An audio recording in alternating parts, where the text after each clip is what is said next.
and also that my physical became causes were knees, like joints.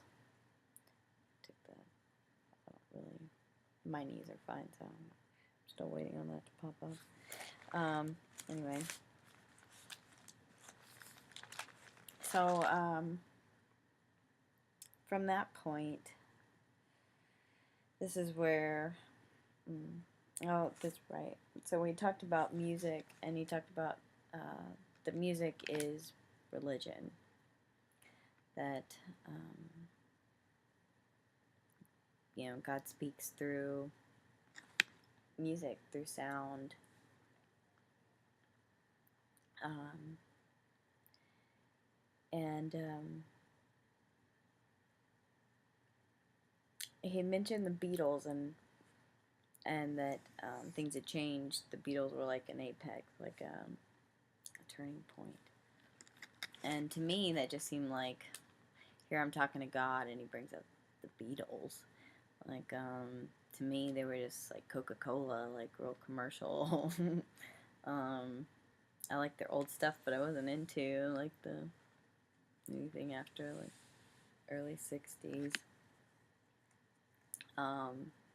And to me, they just represented, I don't know, rich people trying to be common people.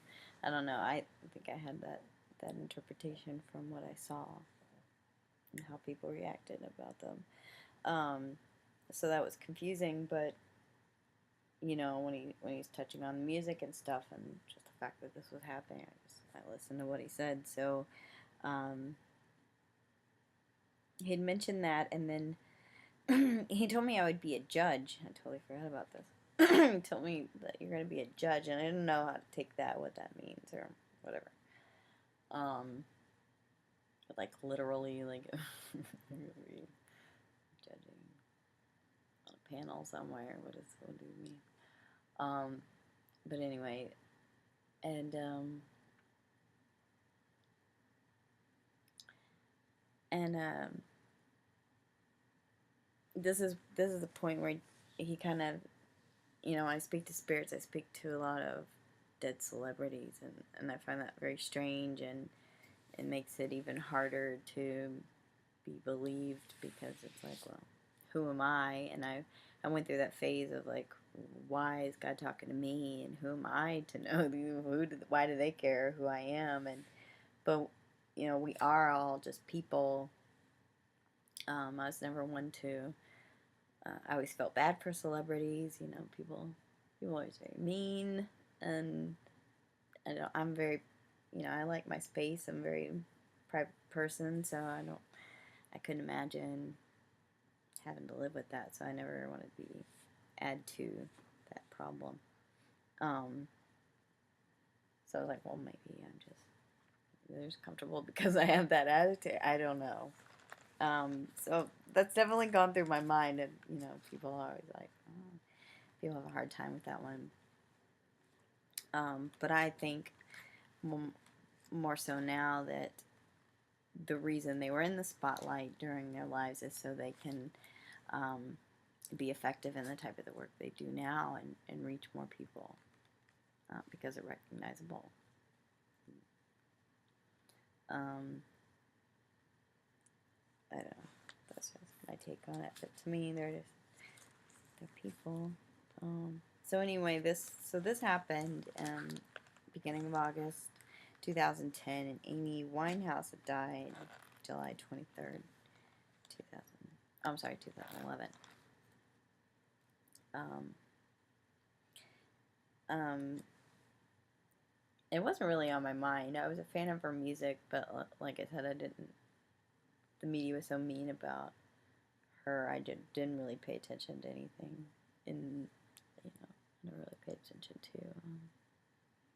celebrity news. So I remember when she died, I was just like, oh, that sucks. Her music was really good, but I felt bad for her. I'm sure people would. Yeah, I know what it feels like.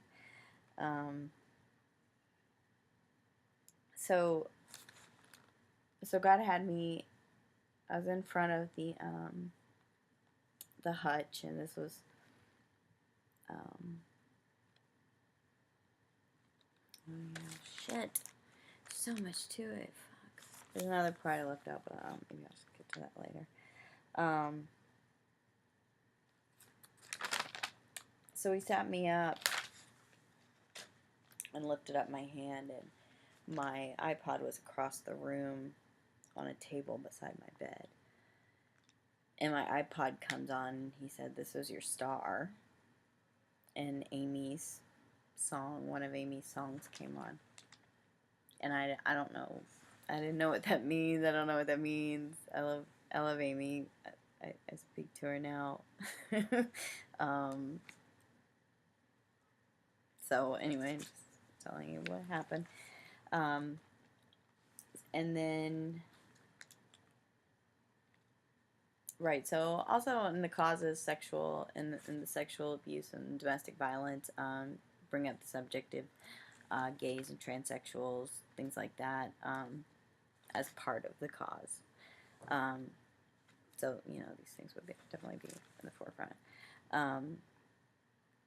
So after Amy, shit, I need to come back and just talk about this stuff. Crap, I didn't even get past what I've already written, really. Okay.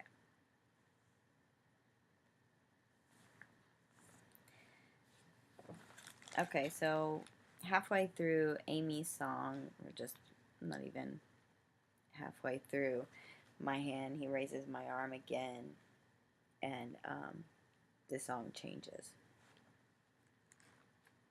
And this happens a couple times. I don't recall what the next song was, but they're just things he'd tell me. I'm sure I'll get to it once I get deeper into my notes.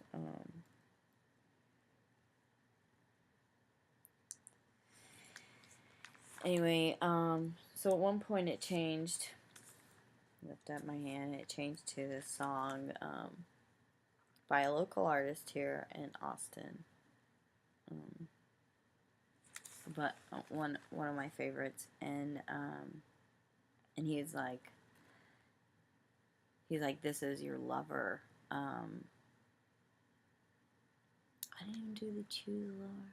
Oh my God, there's so much to it. And it had me, and was just like, "Are you okay with that?" And I, you know, I'm not. I don't think I'm gay, but if God's telling me I'm gay, maybe that's what's been the problem the whole time. But I don't have, you know, I'm not sexually attracted to her, but I love her music. If I get to just enjoy, you know, shit, I can just go to the shows and dance alongside. That's cool. So if he's telling me this is my love, okay, whatever. But then he was like, "No, I was just making sure you were okay with it." But see, God has this way of testing us. Not so much. He already knows our heart, but kind of